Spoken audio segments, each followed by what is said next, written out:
사도행전 2장 37절에서 41절 말씀입니다. 사도행전 2장 37절에서 41절 말씀 합독하십니다. 그들이 이 말을 듣고 마음에 찔려 베드로와 다른 사도들에게 물어 이르되 형제들아 우리가 어찌할꼬 하거늘 베드로가 이르되 너희가 회개하여 각각 예수 그리스도의 이름으로 세례를 받고 죄사함을 받으라. 그리하면 성령의 선물을 받으리니 이 약속은 너희와 너희 자녀와 모든 먼데 사람 곧 주 우리 하나님이 얼마든지 부르시는 자들에게 하신 것이라 하고 또 여러 말로 확증하며 권하여 이르되 너희가 이 패역한 세대에서 구원을 받으라 하니 그 말을 받은 사람들은 세례를 받음에 이날의 신도의 수가 3,000이나 더하더라. 아멘. 사도행전 2장은 오순절 성령 강림이 임하고 방언의 역사가 일어나고 12사도들이 많은 유대인들 앞에서 설교를 합니다. 그 대표로 베드로가 설교를 하죠. 그 설교한 내용을 우리가 쭉 어제까지 보셨습니다. 설교가 끝나고 설교의 반응이 오늘 본문에 나오는 말씀입니다. 예나 지금이나 우리가 설교를 들으면 반드시 반응이 있게 마련이죠. 이렇든 저렇든 반응이 있습니다. 우리가 식당에 가서 밥을 먹고 뭐 또 요리를 먹으면 반응이 있습니다. 야, 참 맛있다. 아유, 좀 짜네. 좀 싱겁네. 간이 많네. 또 오고 싶네. 별로네. 이런 반응들이 나오게 되죠. 우리가 영혼의 양식인 설교를 하나님 말씀을 들어도 반드시 반응이 있게 마련입니다. 오늘 베드로의 설교는 크게 두 가지 특징이 있는데 하나는 성경적 설교를 했다는 겁니다. 우리 쭉 보신 것처럼 이 성령의 강림하심이 우연히 된 게 아니다. 구약 요엘 선지자의 예언 말씀이 응한 거다, 이루어진 거다. 예수님 십자가 죽으심도 그냥 총독이 죽은 것이 아니라 선지자 다윗을 통해서 1000년 전에 이미 예언한 것을 이루신 것이다. 하나님의 경륜이다. 이런 것을 분명히 말씀을 하죠. 그래서 성경에서 모든 이 어려운 일들을 해석하는 근거를 찾아요. 자기 경험이나 지식이나 그때 당시의 철학이나 이런 것이 아니고 하나님의 말씀 성경에서 그 해석의 근거를 찾는 성경적인 설교를 합니다.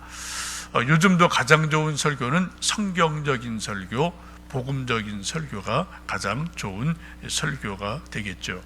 두 번째는 성령 충만해서 설교를 합니다. 그래서 열매가 있고 능력이 나타납니다.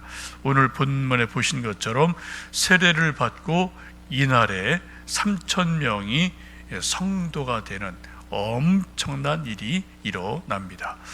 모든 목사라면 뭐 이러한 역사가 있기를 바라지 않는 목사가 누가 있겠습니까? 목사라면 한 번쯤 자기 설교 듣고 뭐 300명, 3,000명이 회개하고 예수님 믿겠습니다 라는 일이 일어난다면 얼마나 좋겠습니까? 사도 베드로에게 이런 놀라운 일이 일어나게 되죠. 그래서 성경적 설교했다, 성령이 충만한 설교를 했다. 이게 특징이에요. 이런 설교를 쭉 하고 나서 들은 사람들이 반응이 나오죠. 37절 읽어보십니다. 그들이 이 말을 듣고 마음에 찔려 베드로와 다른 사도들에게 물어 이르되 형제들아 우리가 어찌할꼬 하거늘.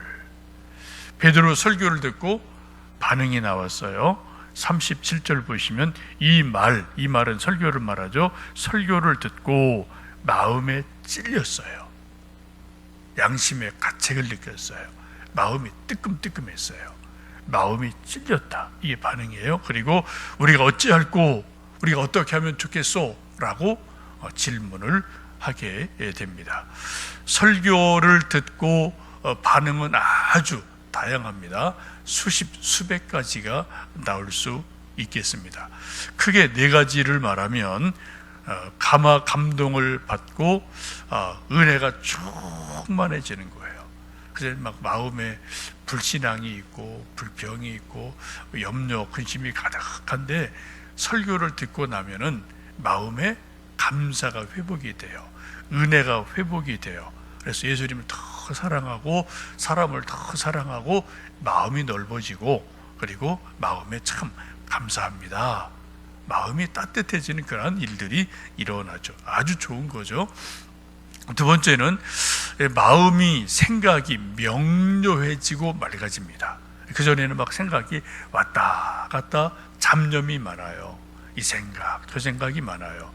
그래서 하나님의 말씀은 진리의 말씀이기 때문에 설교를 듣고 나니까 복잡한 생각이 정리가 쭉 됩니다. 그래서 우리 마음이 맑아져요. 지성이 고양이 돼요. 여러분 이거 잘 보셔야 돼요. 성경 읽을 때 설교를 들을 때 지성이 무력화되는 게 아닙니다. 지성이 더 맑게 살아나서 진리의 말씀을 깨닫게 됩니다. 이해를 하게 됩니다. 그래서 진리를 알지니 진리가 너희를 자유케 하리라 라는 말씀의 능력이 나타나고 말씀을 듣고 하나님의 뜻을 알게 돼요. 그리고 기도 응답을 이거구나 라고 말씀을 통해 기도 응답을 받게 됩니다. 세 번째는 하나님을 더 사랑하는 마음, 더 충성할 마음, 더 헌신하고 싶은 뜨거운 마음이 일어나게 됩니다. 네 번째 오늘 본문에 있는 것처럼 마음의 찔림을 받아요. 뜨끔뜨끔 마음이 뜨끔뜨끔하고 마음이 아픈 거죠. 아이쿠 하고 큰일 났구나. 하나님께 이거 책망 받겠구나. 그런 마음에 뜨끔뜨끔함이 일어납니다. 여러분 설교를 듣고 마음이 부드러워지고 은혜가 충만한 것도 아주 좋은 설교의 반응입니다. 근데 동시에 오늘 베드로 설교 듣고 어떻게 했어요? 은혜가 되네 이게 아니에요. 오늘 말씀 보시면 어때요? 성령이 충만한 베드로의 첫 설교를 듣고 수천 명의 사람들이 마음의 찔림을 받았다는 거예요. 양심의 가책을 받았어요. 야 이거 큰일 났구나. 잘못하면 하나님께 큰 혼쭐 나겠구나. 책망을 받겠구나. 그런 회개의 영이 임하는 것, 이것도 큰 설교의 은혜임을 보게 됩니다.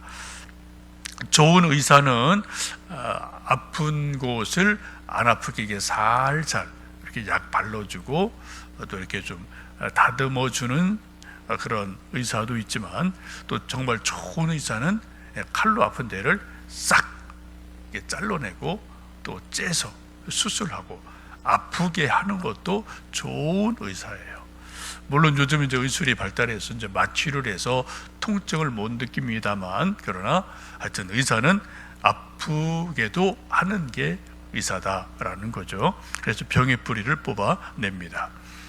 히브리서 4장 12절에 하나님의 말씀은 살았고 운동력이 있어 좌우의 어떤 날선 검보다도 예리해서 영혼과 골수와 관절과 마음의 뜻과 생각을 감찰하신다. 하나님 말씀은 살아있는 말씀이어서 우리의 마음, 뜻, 생각, 영혼, 골수, 관절을 찔러 쪼개고 또 생각을 감찰해서 고치고 바꾸시는 것, 이게 바로 하나님 말씀이라는 거죠. 지금 베드로 설교를 듣고 이스라엘 사람들이 우리가 어찌할꼬 라고 지금 탄식을 합니다. 왜요? 예수님을 십자가에 못 박아 죽이는 데다 벌써 예수님 대신에 바라바 내주시오 다 이거 뭐 했던 사람들이 대부분이니까 지금 큰 이제 마음의 찔림을 받아서 우리가 어찌할꼬 하고 지금 아파하고 있습니다. 이때 이 이제 마음이 아파하는 그들에게 베드로가 한 말씀이 38절입니다. 같이 읽습니다. 베드로가 이르되 너희가 어찌하여 각각 예수 그리스도의 이름으로 세례를 받고 죄 사함을 받으라. 그리하면 성령의 선물을 받으리니 라고 말씀을 합니다. 베드로의 그 답이 무엇인가요?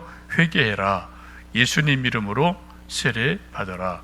그러면 성령의 선물을, 성령 충만함을 받을 것이다 라고 말씀을 합니다. 여러분, 오늘 이 말씀을 쭉 보시면은 이제 베드로의 설교를 통해서 이런 열매, 이런 반응이 나오는 거죠. 성경을 쭉 보시면 하나님의 말씀을 나타내는 것이 이 본문에 반복되는 그 표현 중에 하나가 37절에 이 말을 듣고, 또 40절에 여러 말로 확증하며, 41절에 그 말을 받은 사람들은, 이렇게 말이라는 말이 여러 번 반복이 되죠. 이 말이 뭡니까? 일단 베드로의 말이에요. 이걸 따르게 말하면 뭡니까? 베드로의 설교 말씀을 들은 사람들이, 그런 의미죠. 이제 성경에 나와 있는 하나님의 말씀은 크게 네 가지로 보시면 됩니다. 첫 번째는 로고스라는 게 있어요. 이거는 하나님 말씀 자체. 그래서 요한복음에 있는 말씀이 육신이 되시다, 이게 이제 로고스라는 거죠. 말씀 자체, 로고스가 있고요. 두 번째는 기록된 말씀, 하나님의 말씀, 성경책이 기록된 하나님의 말씀입니다. 그리고 세 번째는 목사를 통해 선포하는, 선포되는 말씀. 그래, 목사의 말씀, 설교를 말이라고 하면 그거는 잘 표현이 틀린 거예요. 하나님의 말씀이다 라고 여러분이 받으셔야 돼요. 목사도 그렇게 준비하고 기도하고 또 이렇게 선포를 해야 돼요. 근데 이제 이게 목사 설교가 자꾸 이제 말장난이 되면, 이게 이제 농담이 되면 이게 곤란한 거죠. 그거는 이제 말이 되는 거예요. 그럼 이게 이제 하나님의 말씀이 아니라는 거죠. 베드로가 지금 하나님의 말씀을 설교합니다. 세 번째는 이제 레마라는 것으로 설교를 듣든지 내가 개인적으로 큐티를 하든지 할 때 하나님의 말씀이 살아있기에 나에게 개인적으로 깨달아지든지 믿어지든지 도전이 되는 개인적인 깨달음, 들려짐이 있어요. 이런 걸 갖다 레마라고 흔히 이야기를 합니다. 여러분, 지금 이 말씀을 보시면 베드로가 하나님의 말씀을 선포하죠. 설교합니다. 그 말씀을 듣고 사람들이 우리가 어찌할꼬 회개하는 역사가 일어나게 됩니다. 이 말씀을 받은 사람들이 이제 41절 보시면은 41절에 그렇게 말씀합니다. 이 말을 받은 사람들은 세례를 받음에 이날에 신도의 수가 3,000이나 더하더라 라고 말씀을 합니다. 여기 중요한 말씀이 요거예요. 이 말을 받은 사람들, 이 말을, 베드로 설교를 받아들인 사람들은 세례를 받고 회개하고 성도가 되어 3,000명이 됩니다. 이 말씀을 딸리 말씀드리면 베드로가 열심히 성령 충만해서 설교했는데 그 말을 받지 않은 사람도 있다는 거예요. 그렇죠? 받지 않은 사람도 있었다는 겁니다. 여러분, 설교는 우리가 귀로 듣습니다. 근데 어떤 사람은 한 귀로 듣고 한 귀로 쓱 듣는 그 시간에 그냥 흘러가는 사람이 있고, 여기 앉았다가 교회 나갈 때 또 싹 흘러나가는 사람이 있고, 어떤 사람은 한 개, 두 개라도 설교 가운데 하나님 말씀을 받는 사람이 있어요. 설교는 귀로 듣습니다. 근데 하나님 말씀을 받는 건 뭐로 받아요? 마음으로 받는 거예요. 마음의 문을 열고 받아들이는 겁니다. 아무리 좋은 설교라도 귀로만 듣고 마음으로 받지 않으면 아무런 일이 일어나지를 않습니다. 오히려 역효과가 나요. 자꾸 귀만 커져요. 귀가 이만하게 커져서 설교를 이제 평가하고 설교를 품평하죠. 에이, 뭐 마음으로 설교 이러네 저러네, 오늘 설교는 좋네, 오늘은 뭐 죽 같네, 뭐 이런 생각을 이제 혼자 속에서 하게 되고, 저쪽 교회 목사님 설교는 또 이런데 저런데. 요즘 코로나 때문에 교인들이 막 이거 뭐 텔레비전 보고 또 유튜브 보고 이런 일이 되게 많거든요. 이게 앞으로 점점 많아질 겁니다. 젊은 사람들 특히 자꾸만 귀만 이렇게 커지는 거예요. 하나님 말씀을 마음으로 받지는 않아요.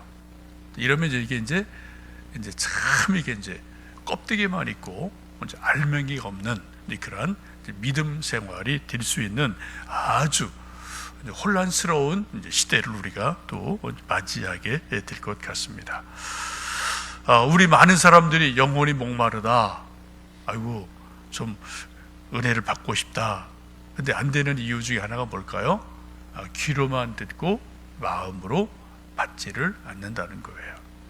마음으로 받지를 않으니까 순종이 없어요. 변화가 없어요. 그냥 말만 이렇게 왔다 갔다 하는 일들이 일어납니다.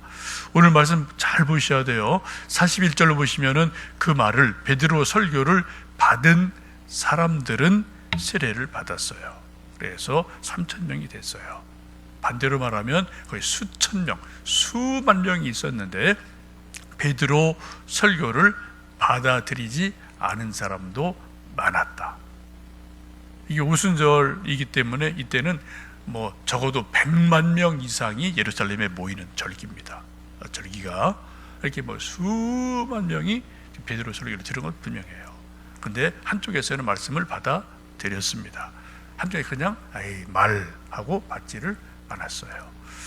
여러분, 우리도 하나님 말씀을 읽을 때, 또 설교를 들을 때, 또 혹 제가 할 때 하나님 말씀을 듣고 받아들이는 그러한 은혜가 있기를 주님의 이름으로 축복합니다.